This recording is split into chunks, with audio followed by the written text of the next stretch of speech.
Hi, my name is Rue, and today we're going to talk about why it feels like everyone else's hair is growing faster than yours when you're on a lock journey. Lock envy, when you have just started a lock journey, is very common, and most people discourage it and see it as something negative and as something you shouldn't do. But I do think there can be some benefits to looking at other people's locks, but there are some things that you have to keep in mind if you're going to look at other people's locks for inspiration or to keep you going when you're on your own lock journey. So number one, the first thing you're going to have to realize if you're going to watch other people who have locks is that our hair is, or especially if you have coily kinky hair, our hair is pretty much like a fingerprint, which means that no two lock sets are ever going to be the same, regardless of whether they were started the same way, they're the same size in terms of parting, or even they were started at the same length. There will never be locks that look identical. The use of the hair typing system, which is 1A until 4C, has given people, or it has eliminated the idea that people's hair is extremely unique, because even if you look at your own hair as someone with coily kinky hair, the front of your head and the back of your head and the middle of your head are completely different textures. Never mind you having the same hair type as a different person. So essentially understand that no two people, especially coily kinky hair people, have the same hair texture.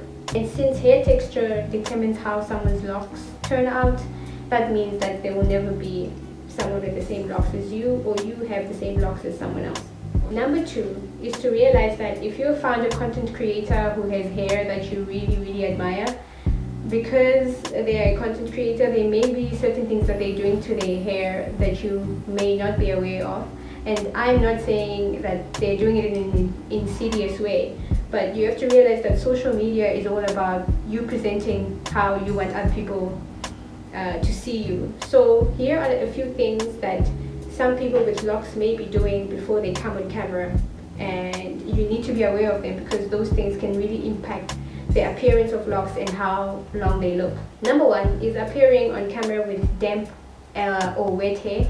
I have done this in the past, and as we all know, when your hair is wet, it hangs differently, it looks a little bit longer because the water is weighing it down. So if someone comes on camera with damp or wet hair, it makes it look a lot fuller and like it has a lot of volume, and it looks well, not drastically different, but it looks a little bit different when it's completely dry. And if someone does not let you know that, hey, my hair is a little bit damp right now, you'll be sitting there saying, oh my god, we're both at 1 year 6 months or whatever age, but our locks look different. But they just didn't tell you that, oh, it's being weighed down by water right now. They just do not disclose that their hair is wet and is possibly being weighed down by water. And you end up sitting there comparing your hair in its natural dry state with someone who has just spritzed it up a little bit to just give it that life for when they come on camera. This is a very common thing that people do, I would imagine. Second thing you need to know that content creators can do, or that people can do when they're showing off their hair, is what I will call the head hang, which is when you turn around and you kind of like tilt your head, and this makes your hair appear a little bit longer than it would if you had your hair up straight. It's a small thing, but it is something that people can do, that and you end up comparing where their hair is hitting at the back, simply because they have tilted their hair upward, and it dangles like that. I will put a demonstration of what I mean. The third thing that you might not realize if you have a lock crush you found on the internet is that even if you are the same lock age, they may have started their lock journey on much longer hair, meaning that for their locks to reach a certain length, it took a much shorter time compared to someone who started on a shorter length hair. So for example, if I compare myself to someone who's 1 year 10 months, but they started their hair at a centimeter or 2 centimeter, 3 centimeter length, they would not have the same amount of volume or length that I have now, because I started my hair when it was chin length. So keep that in mind. Perhaps look back to how long your lock crush's hair was, and you realize, oh, they had a little bit of length on them, so you shouldn't be comparing yourself. Our society in general tends to be obsessed with long hair, so the content creators who are pushed to you, or people that you tend to see organically online or on Instagram or TikTok, whatever, who tend to have long hair. So just keep in mind that a lot of people started their lock journeys when they had relatively long hair. And yeah, don't compare, because you don't know the background story. When I first started my lock journey, I would see all the girls who were, 1 year, 11 months, and they had hair at their shoulders or even past their shoulders, and I was like, oh my god, that was me. I was ready. But I didn't realize that, they started their hair under different circumstances.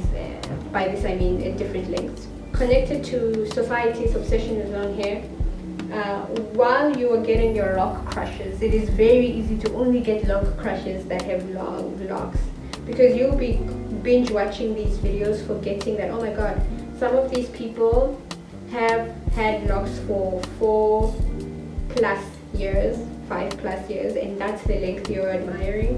You'll be sitting there with your expectations for, next year my locks are gonna be this long, they're gonna be near that length. But you have to actually brand it in your brain that a lot of people's locks tend to show length, or the length that is envied tends to show up at like 4 years plus, 5 years plus. So that is a bitter pill to swallow, but it's definitely something to keep in mind, so that you do not feel down when it feels like, oh my god, everyone else has long hair. In addition, when you're listening to people who have had their locks for 4+ and 5+ years, they're giving you tips and how they grew their hair and all of that, but you have to keep in mind that your routine could possibly be perfect, and that the growth you're seeing on someone else is due to time. And that doesn't mean you need to change your routine because your hair is not growing fast enough, etc. Time is the name of the game with locks especially. So yeah, you have to keep that in mind if you're going to look at other people's locks. The reason why I don't think lock envy is a bad thing is because it is a good way for you to get tips from other people, but you should not just take every single tip from every single person simply because their hair is long. You need to find something that works for you. By this I mean it's the most convenient for you and that you can do consistently. Lock envy is a good way to figure out which routine or the different types of routine that could possibly work for you. It should not be an exercise in comparing length, because that would literally only end up with you cutting your locks because you're like, oh my god, they're not going anywhere. Another reason why you shouldn't compare length specifically is because you will never know if, as we've discussed before, if the different factors, is their hair width, did they start it long, they will never be comparable to yours, especially because, again, hair types are different with every single person, and those things will look different. And especially for those who are free-forming or semi-free-forming, your hair length is going to be much less evident than people who do frequent retwists. So again, back to myself, when I first started, I was daydreaming about how by the time I'm 1 year, 6 months, my hair will be down here. But as you can see, as I'm stretching my hair right now, because I don't retwist, that is just going to bounce back.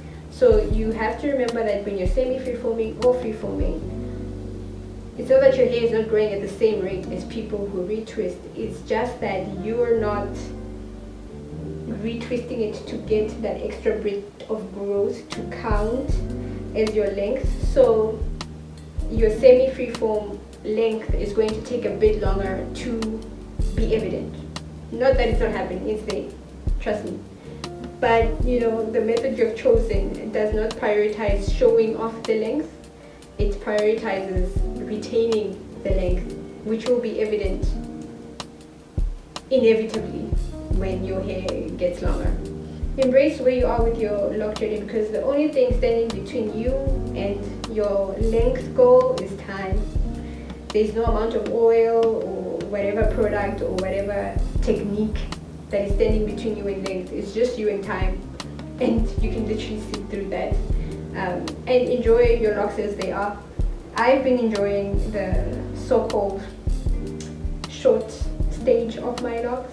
I don't even consider them short now. They are kind of medium-ish length to me, because yeah, that's how I've embraced it. That's also the other thing, like length is a relative thing. What is long to someone else is short to another person. So to you, the length at which your hair is actually the longest it's been on your head, so it's long. In conclusion, time is your best friend, and all you have to do is wait. Be sure to enjoy each and every length that your lock is in, because you will probably miss it when it gets longer. And I've been enjoying mine. And thank you so much for watching. I will see you all in the next one.